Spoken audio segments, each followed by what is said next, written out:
You're listening to the K-12 Engineering Education Podcast for June 13th, 2016.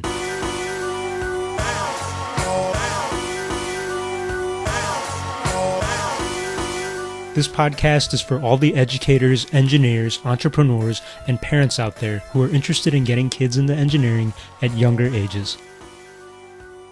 I'm Pius Wong, and today I'm speaking with Rachel Fahrig. Over the last several years, Rachel has helped teachers nationwide implement a high school level engineering curriculum produced by the University of Texas at Austin. We're speaking today about how educational standards affect the implementation of engineering courses like this. Rachel, welcome. Thanks. Today we're going to talk a little bit about standards related to engineering education at the K through 12 level, but especially the high school level, because you have a lot of experience working with hundreds of teachers actually who have taught engineering nationally over the last couple of years. I do. So to get us started, especially for people who aren't teachers who might be listening, just what are educational standards? So educational standards is just a broad term for, it's a set of guiding principles that are actually written down and articulated and are very specific about what students need to be able to know, understand, do, exhibit, display, things like that. So when you're reading national standards, Common Core standards, state standards from other places, for example, here in Texas, we have our own Texas Essential Knowledge and Skills, or TEKS, or TEKS, as some people call them. It's just a set of guidelines that are documented so that everyone knows, parents, teachers, students, administrators, what it is that students will be doing and learning in a particular content area. So presumably a bunch of influential leaders, including parents and governments and teachers, have all agreed that this is what our children will learn? That is the ideal. And typically when you look at panels of people or the committees of people who do write these standards, it is comprised largely of educators, legislators, community members, and parents. However, there's nothing really guiding the balance of what those numbers are or what they should be. And I don't know, for example, if there's any research on what that balance might best be. What would the ideal balance look like? Like should more we teachers, more parents? Exactly. Okay. Should we have a certain percentage of industry experts? Should we only have, a maximum percentage of this number of parents? Things like that. Right. So then related to engineering education, what standards are out there? Are there any standards related to how we teach engineering in high school or elementary school? So there are, and the ones that I'm most familiar with, honestly, because I live and work in Texas, are the Texas Essential Knowledge and Skills, or I'm going to continue to call them TEKS. That was how they were introduced to me. The TEKS for, there's a specific course called Engineering Design and Problem Solving. But there are some similar courses, Engineering Design and Presentation, concepts of engineering and technology, things like that. And so, those are the standards I'm most familiar with, but, the national or the next generation science standards, which really are sort of a set of national or multi-state standards, also have standards for engineering education. And even though Common Core state standards don't specifically address engineering as a separate content area, when you look at the math and science and even some of the literacy standards, they are applied in any solid engineering course. Okay. So you mentioned Common Core, you mentioned NGSS. You already explained what TEKS were. That's the state level Texas standards related to science, engineering, math, etc. But what is Common Core and NGSS, and how does that play a role in this engineering education space? And you sighed. So these are, they're standards that were developed, in multiple iterations over really kind of long periods of time. And the committees that helped write these standards were huge. There were a lot more industry experts who were brought in for the next gen science standards, in particular, because they wanted to, really try to bridge. There's a vertical articulation gap that sometimes exists. So we hear from industry professionals that people coming out of college don't really know what they need to know to be able to effectively do their job. And we hear from college professors that kids coming out of high school don't know what they need to know to be successful in college. And it trickles all the way down. Well, so how do we alleviate that? Because we can't just walk in and say, for example, teach a kindergartner, I don't know, geometry or right, or engineering. Engineering, exactly. You have to start small and get bigger because children start small and get bigger. So the NGSS, these are these national standards covering a wide variety of subjects, not just engineering. Exactly. And they brought in, let's say, scientists and business people, et cetera, saying this is what skills students have to know. And yes, just trickle and down. here's how to, here's what they need to know ultimately, and here's how those skills go together in a college environment or a career environment. Right. So here's how they need to be, here's how those skills and knowledge sets, for lack of a better term, need to be put together and meshed. Their NGSS, what I like about those standards is that they're fully integrated. So students don't just focus on writing a technical paper. They have to write a technical paper in the context of doing something else, which could be a service learning project. And in that service learning project, maybe they're learning about social sciences and engineering and possibly math and other things at the same time. So is it safe to say that these next generation science standards, the NGSS, it's really based on job skills in the end, or what the industry says are skills that are needed? I think so, but I think that when the committee wrote these standards, I think that they were very careful not to pigeonhole themselves into a certain type of industry. The skills that students are learning through the application of NGSS and even some other Common Core and certain Texas standards as well, the skills that they're learning could be applied at a first-year vocational job where really you're an apprentice and you're still learning from a master practitioner. They could also be applied at the mid-level career level, or, mid-career level. They could be applied in a senior level career environment or even C-level. These are skills that really transcend some of the labeling so what that would be we do. Like an example, especially related to engineering, like a skill that's in there? Maybe that's too specific.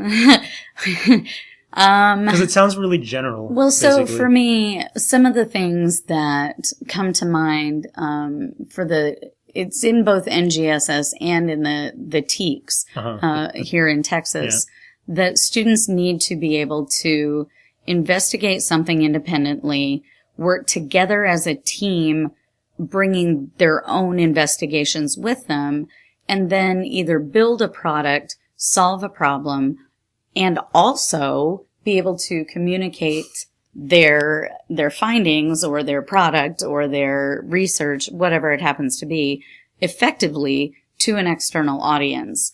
And so they're not only learning about reading or math or writing or technical writing or, these aren't isolated skills. They have to learn how to do all of them and put them together in a meaningful way. So that example, that clarifies the flavor of what NGSS sounds like to me. So next, I wonder, what is Common Core? And for me, even not being a teacher, I know there's this controversy around Common Core. So before we get into the controversy, what is it? How is it different from the TEKS and NGSS? You touched on it already.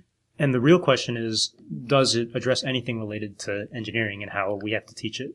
Sure. So I'm going to go ahead. I'm going to say something really controversial and people will either pat me on the back or slap me in the face. Common Core state standards, by and large, are not a problem. I actually really like the way a lot of Common Core standards are written because, again, they're fully integrated. You have to be able to analyze text in multiple capacities, whether it's literature or scientific text or technical text, things like that. We all have to do that on a daily basis. If you're reading the back of a cereal box, you are analyzing text. And the standards ask for these kind of foundational skills. Well, so here's the problem with Common Core. I like the standards. That's it. Period. At the end of that sentence. Common Core implementation, though, required certain partnerships with large textbook corporations who claimed to have all the answers for these states. They've created tests to see if kids textbooks, meet these ancillaries, workbooks, all of that. Who made the Common Core now? This is not a bunch of industry experts? Well, no, this was it was written very similarly. Yes, okay. Yes. Interesting. So again, industry experts, parents, business members, community members, educators at all levels. Then what's the difference between that and, say, these next-gen standards? So they're, the next-gen standards, I think, are a little, they leave more fluidity for implementation. Okay. They leave a greater ability for local control because Common Core was implemented the way it was, and there was sort of an expectation of partnerships with these large textbook companies. And there was very little training or retraining for teachers and parents and administrators and students on how these methods could be implemented and implemented well, and what proper implementation would end up doing for not only learning but instruction or teaching. It has turned into a fantastic nightmare. For some people love it. Yes. I've just read a lot of news articles with various opinions on Common Core. I haven't read controversial opinions about NGSS, oddly enough. If the content is really not that different, right, then I wonder why that. And it's all in the implementation. Okay. Exactly. So in Texas, because we're in Texas, we probably know more about that here. Yep. Texas doesn't follow Common Core, right? Nope, we do not follow Common Core. Okay. And in fact, I could be mistaken on this. I keep meaning to look up this statement. But it is illegal to teach Common Core standards in Texas. However, at least at the elementary level, there are plenty of math standards in Texas, math TEKs, that are hauntingly familiar to Common Core standards. Right, you can't ban teaching reading and math. Yes, exactly. Okay. If the concepts that you're trying to teach and the way you're trying to teach those concepts, and again, we're getting back to the integration of literacy with mathematics, with social science, things like that. If the standards are written the way they're written, then that's how they're written. So practically speaking, there's a lot of overlap between the states who don't implement Common Core and the ones who do. Absolutely. Okay. So thanks for the broad explanation about these standards in general. And it sounds like, at least these state and national standards, they don't specifically isolate engineering that much. Is that true? Well, I would say NGSS does call out engineering. They have standards for life science, physical science, certain social sciences. There are English language standards, and then engineering does have their own set of standards. Separate category, okay. Yes. Does computer science fall under there too? Just curious.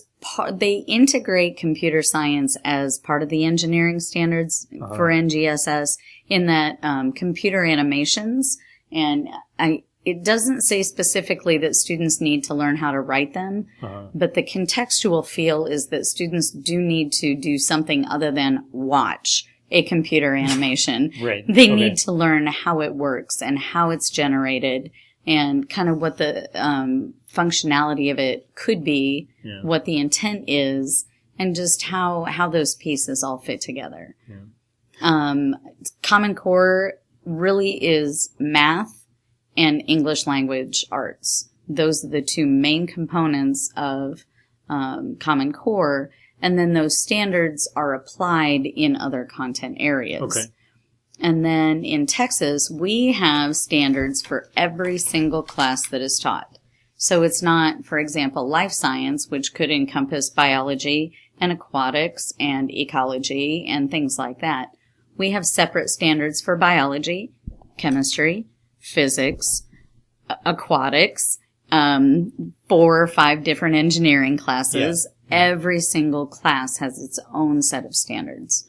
So, just a little bit more information about these standards. If, let's say, for example, in Texas, someone teaches an engineering course, what we call an engineering course, and that teacher does not follow Texas's standards, nor whatever national standards may or may not apply in Texas, what happens? Well, it's interesting. So again, in Texas, we're typically big on what's called local control.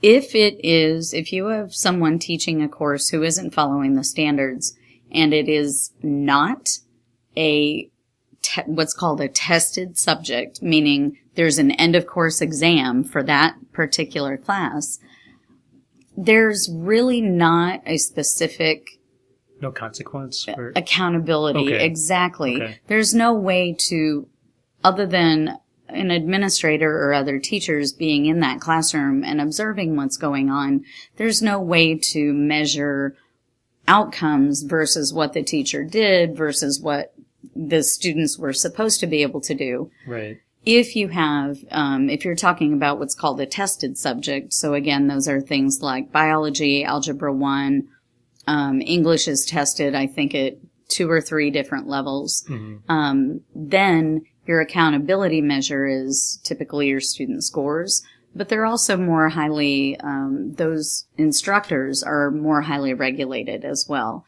You need certain licensing probably. Well, all classes do require that in Texas. You have to have, so the Texas Education Agency determines which, specific teacher certifications will be acceptable for each class.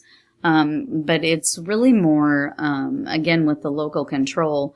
If you are teaching a tested subject, you're expected to implement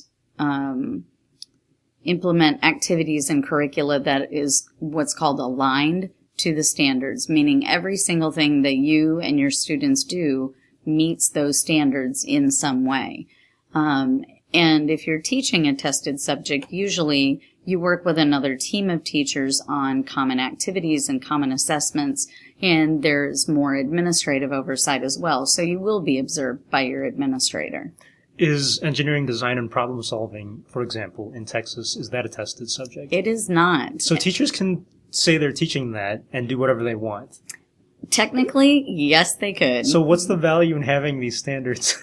In this case, I do wonder that. So standards are really meant to guide instruction and give students and teachers and schools and even parents a vision of what the learning pathway will be. It says a group of people got together and said this was important to learn. Yes. Okay. So that's all very interesting. Do you think that there should be even more standardized standards for engineering education, for example, across the country, and engineering design and problem solving for all 50 states that is tested, or is that going too far? So here's the thing. I'm not a huge proponent of standardized testing. It has its place, for sure. I grew up in New York State. I came through the Regents program. I took more than my fair share of Regents exams. Mm-hmm. But I was a good student, and standardized testing I didn't have the pressure.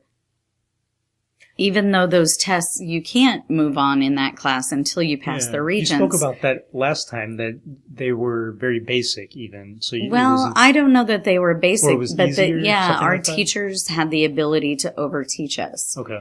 And now, here in Texas, I will say some of the TEKs are really, really detailed and very thorough and encompass a lot of knowledge and understanding and doing on the student's part.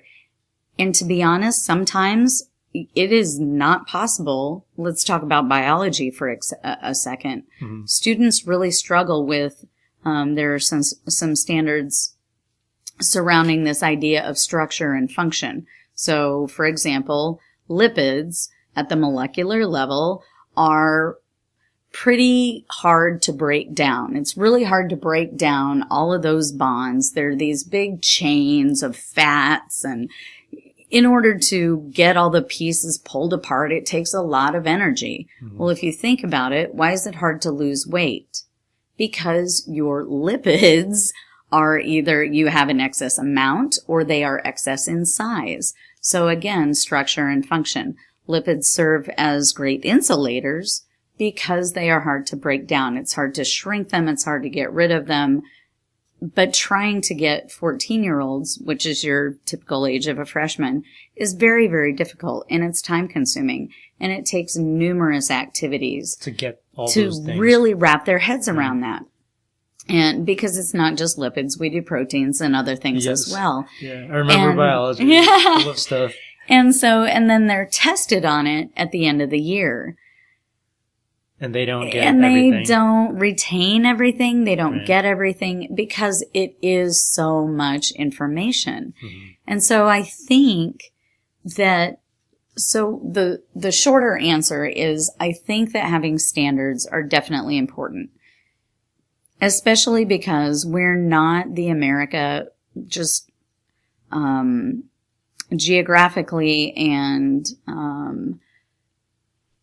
logistically, I guess, that we used to be. We're not an agrarian nation anymore. People don't stay within a 30-mile radius of their childhood home. You might move 4 times by the time you're 18 and then go to college 4 states away or even in another country. Mm-hmm. And so this argument over local control versus national standards versus state standards, I think that there is definite value in having national standards only because of that, that situation. You brought up a point I didn't even think about, because yes, you would think that if you learned engineering as a kid and then you moved to Illinois or something, that mm-hmm. you would continue to learn where you left off and not just learn something completely unrelated. Exactly. Right. And, even when I was a teacher and I would have students come into my classroom from other states, the order, the sequencing of math and science classes is different, from place to place. And so you might have a senior taking what's considered a freshman level class because they took our freshman level class when they were, or our senior level class, I guess, when they were a freshman back in their old state. That sounds so familiar. It sounds similar to when freshmen in college who are studying engineering come in, and you have definitely students from all over the country going to one school, mm-hmm. and they're at different levels because their high schools did not teach maybe the same levels of math, science, etc. And this is without even having engineering classes. Exactly. So I can only imagine the complications if you didn't have standards in the future when you have all of these K through 12 engineering courses going on. Yep, that is precisely the issue. So I see advantages and disadvantages of having these standards. Yes. So to wrap up this conversation, would you have any advice to the many schools and districts out there trying to implement their own engineering curriculum for the first time or engineering track in mm-hmm. their schools? Should they look at certain sets of standards? Should they consult with certain people? What should they do? I think, so this is a typical process for anytime you're building or developing a program, you really should start with a needs assessment. So finding out what families in your communities do and what they expect from their kids or from themselves or from the school. If you live in a community where parents expect their children to go to a 4-year university and probably also get a post-secondary degree, if not multiple post-secondary degrees, there might be a difference in expectations for that community than a community where there are a lot of maybe first-time generation or, generations that the youngest one, that this is the first one going to college.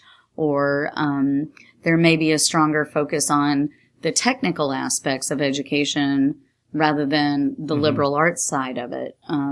It sounds like you recommend an analysis or a bottoms-up approach to analyzing these needs, whereas the standards are the top-down approach. Yes. Okay. So start with the grassroots needs or the needs of your community. And also understanding what the community wants itself to look like in 20 years, because you may have a community right now that is focused on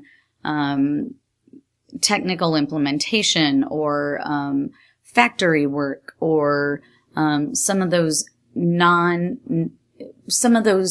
types of career paths where it isn't necessary to have a 4-year degree, but maybe that community wants to see itself as a center or a hub of technological learning. Sure. And in that case, they would need a different focus, and they would want their kids, their students, to go on to a different path of education than the current, whoever's in charge at that time in that community. It makes a lot of sense. We're recording in Austin, and Austin is one of the tech hubs, software hubs of the U.S. And I think that there's a push in local public schools, maybe non-public schools, to get kids into computer science specifically and engineering. So maybe that's the reason why that is.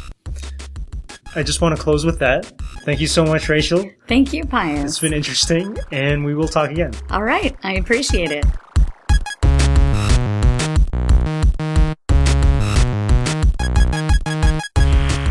The views expressed in this podcast are our own, and they're not necessarily the opinions of any schools, universities, or other organizations with which we might be connected.